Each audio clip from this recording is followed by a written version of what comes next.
જમી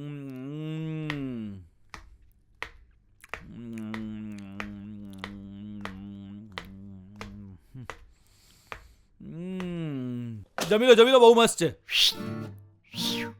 આ બધું શું છે?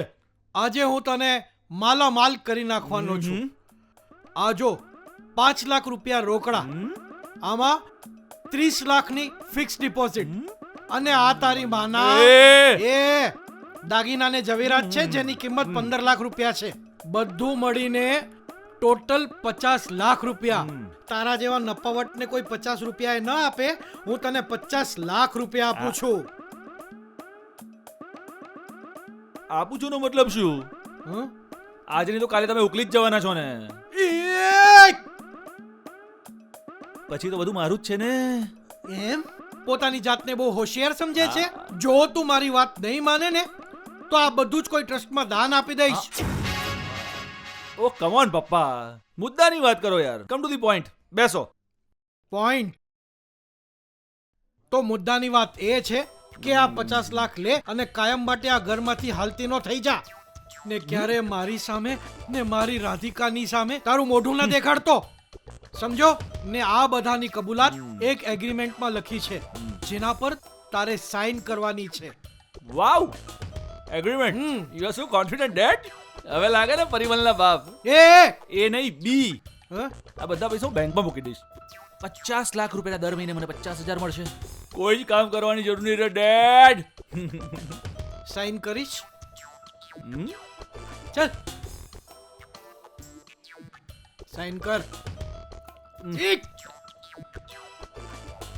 સાઈન ના કરતો બેટા, તારો બાપો ગોલમાલ્યો છે. એ પપ્પા, તમને મમ્મીનો અવાજ સંભળાયો? એ હેરાફેરીના સુનિલ શેટ્ટીની જેમ સ્ટાઇલ નહીં માર. તારા મમ્મીના મોઢે પાટો બાંધીને ચિત્રગુપ્તે એને ક્યારની નરકમાં નાખી દીધી હશે. તું ચૂપચાપ સાઇન કર ને. કીધું ને સાઈન ના કર. એ પપ્પા, આ મમ્મીનો અવાજ પાછો સંભળાયો યાર. અરે તું સાઇન કર ને હવે.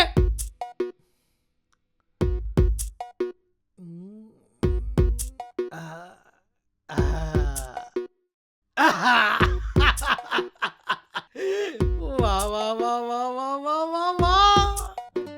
હવે હું ને રાધિકા એક નવી દુનિયા વસાવીશું અને બ્રા પેન્ટી વેચીને ફરીથી બધી મિલકત કમાવી લઈશું.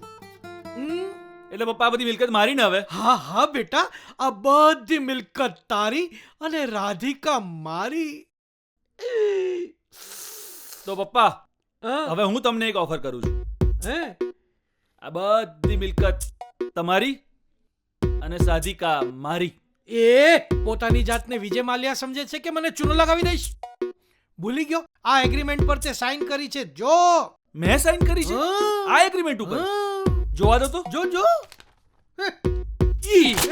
એ હરામખોર, આ તે શું કર્યું? પપ્પા, મારો અને સાધિકાનો પ્રેમ અનમોલ છે. દુનિયાભરની દોલત આને ખરીદી નથી શકતી કે વેચી પણ નથી શકતી. આ તે એગ્રીમેન્ટ